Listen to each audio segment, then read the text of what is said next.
Dengan adanya COVID-19 ini ekonominya memang terpukul ya, kena juga ya, dan saya rasa hampir di belahan dunia juga demikian. Tadi sudah dikatakan ekonominya turun, walaupun demikian di kuartal pertama mereka masih meningkat sebanyak 3,8% dan kuartal kedua kemarin itu masih ada peningkatan yaitu 0,4%.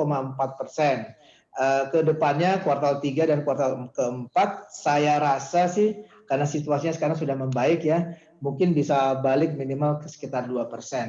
Jadi dengan demikian pada akhir tahun 2020 proyeksi Vietnam untuk tumbuh tadinya sih awalnya proyeksinya mau naik 5%, tapi sudah direvisi kemungkinan naiknya sih sekitar 2 sampai 2,5%. Jadi tetap positif.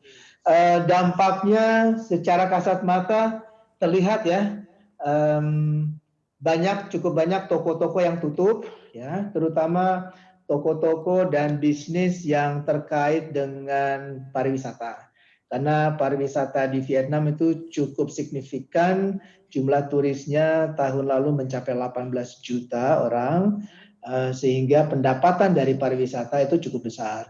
Dengan tidak adanya turis sama sekali, itu industrinya sangat terpukul. Jadi kalau kita jalan tuh di daerah Old Quarter ya, Danau Hoan Kiem yang terkenal di Hanoi itu secara terlihat banyak toko yang tutup mungkin sampai mencapai sekitar 30%.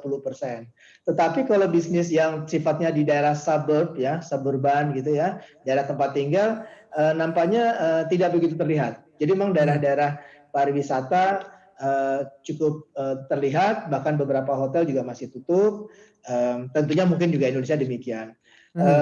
Demikian itu laporan. Iya, Pak, kalau kita membedah begitu, kalau struktur ekonomi kita kan fundamentalnya adalah konsumsi domestik. Kalau Vietnam seperti apa struktur PDB-nya dan apa sebenarnya yang dilakukan oleh pemerintah Vietnam sehingga masih bisa tumbuh secara positif walaupun kecil di kuartal kedua? Secara secara presentasi saya tidak bisa memberikan angka, tetapi ekonomi Vietnam itu cukup tergantung dengan ekspor, tergantung dengan dunia internasional. Bisa dilihat bahwa nilai ekspor dia terhadap gross domestic product atau GDP-nya itu sekitar 250%.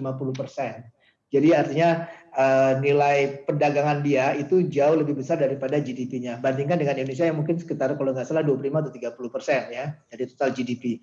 Artinya memang ekonomi ini sangat tergantung dengan dunia luar. Nah, dengan adanya COVID tentunya sangat terpukul ya.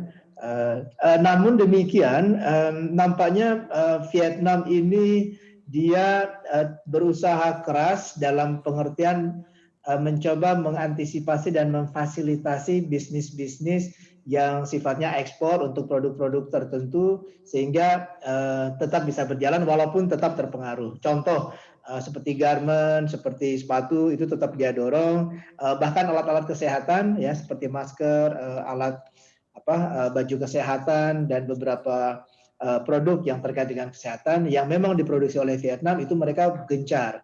Jangan lupa ekspor beras mereka adalah ekspor utama beras itu juga digalakkan ekspornya. Jadi memang dengan segala cara mereka mencoba agar ekonominya tetap bisa berjalan.